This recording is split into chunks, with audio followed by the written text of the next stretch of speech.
The jungle's scent was both a curse and a promise. The smell of damp earth, rotting leaves, pungent sap, and mysterious wild flowers. Above all, it was the smell of life and death, forever intertwined. For Hung, this scent was his very breath, his flesh and blood. People didn't just call him Hung.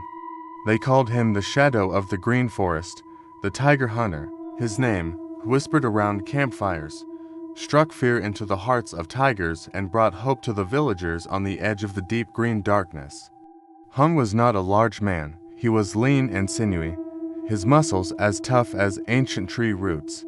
His amber eyes, piercing the night, held a deadly calm and a wildness that seemed to see not just with his sight, but with his very soul. He used no traps, no hunting dogs, just an old rifle, a sharp knife, and the instincts of a born predator. Hung's childhood was torn apart by the roar of a tiger. Not a distant sound, but one that ripped through his family's hut, taking his parents and sister into the darkness. That memory didn't breed fear in him, it ignited a fire of hatred, a burning desire for revenge, and a strange need to understand his enemy. He learned to live in the jungle from seasoned hunters, but quickly surpassed them all. He didn't just learn skills, he learned to become a part of the jungle itself. He slept on branches, ate roots and insects, drank dew from leaves.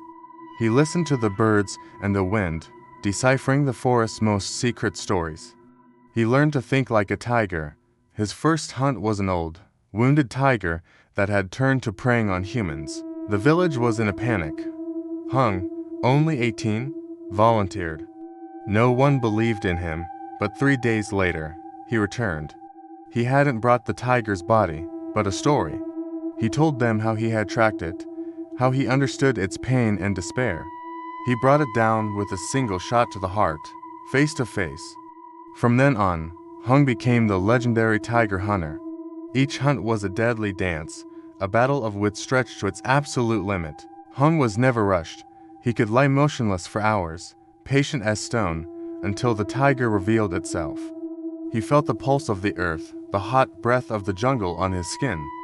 One night, he tracked a colossal male tiger known as the Lord of the Night. It had terrorized 3 villages. Hung tracked it for 7 days and nights, barely eating, his senses on fire. The confrontation happened in a narrow gorge, under a sliver of moonlight. Hung hid in a bamboo thicket, his rifle steady. The tiger, a colossal striped shadow, emerged from the darkness, its emerald eyes burning like gems. It moved with a slow, graceful power. Hung felt a chill of pure reverence. This was a worthy adversary. The tiger paused, sniffing the air. It knew he was there. Hung held his breath. Time stopped. Then, the beast turned, its eyes locking onto his hiding place. A deep, guttural growl rumbled from its chest. Hung fired. The shot tore through the night. The tiger roared in agony, staggered, and collapsed. Hung waited, listening to the silence, before slowly approaching. The tiger lay there, its eyes still open, not with hatred, but with a deep sadness and acceptance. Hung knelt, placing a hand on its warm fur, feeling the last beats of life fade away. And in that moment, he felt an emptiness, a profound sorrow. After each hunt, Hung would study the tiger, measuring it, learning its scars, its history. He wanted to understand every detail. The villagers began to whisper that he was obsessed, that he was becoming more animal than man. The whispers didn't bother him. He felt he was getting closer to a truth that only the jungle could reveal. He spent more and more time in the forest, his senses sharpened. His hearing could distinguish a falling leaf from the step of a wild boar. His sense of smell became so acute, he could name every plant, every animal, on the wind. He began to move with a silent, agile grace. Sometimes, looking at his reflection in a stream, he'd see an amber glint flicker in his own pupils. His dreams changed. He no longer dreamt of his family, but of running through the forest on 4 paws, his muscles rippling under a striped coat. He dreamt of the hunt, of the pounce. He started to speak less.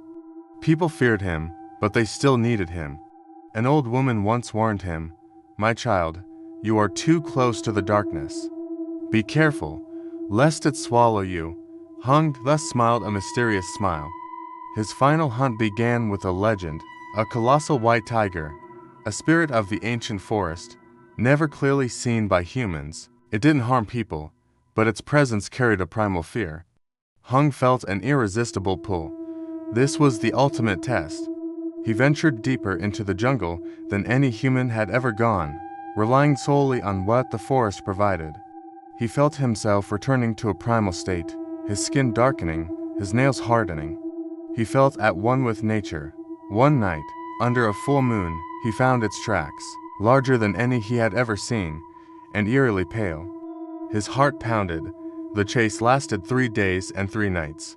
He felt a strange connection, as if the white tiger were leading him, testing him. On the 4th night, he found it. The white tiger lay on a high rock, bathed in moonlight, its fur glowing like silver. Its eyes were deep emerald green, full of ancient wisdom. Hung slowly raised his rifle, but his hand trembled. He couldn't pull the trigger. A voice echoed in his mind, not in words, but a feeling. Who are you? Why do you hunt me? He lowered his gun. He looked into the tiger's eyes and saw his entire life, the pain, the loneliness, the obsession. And he saw a part of the tiger in himself. The white tiger stood, stretched, and descended from the rock, walking slowly towards him. Hung stood his ground, feeling no fear, only a strange peace. When it was just steps away, the tiger lowered its head and sniffed his scent. Hung reached out and touched its cool, soft fur. And then, the transformation began, a wrenching, terrifying rebirth. His skin burned, his bones cracked and reformed. A painful growl escaped his throat. No longer human, his hair fell away, replaced by coarse fur. Claws grew from his fingertips, teeth sharpened in his elongating jaw. The pain was immense, and his screams became the roar of a tiger. When the agony subsided, he opened his eyes. The world was new. Scents were symphonies. Sounds were stories.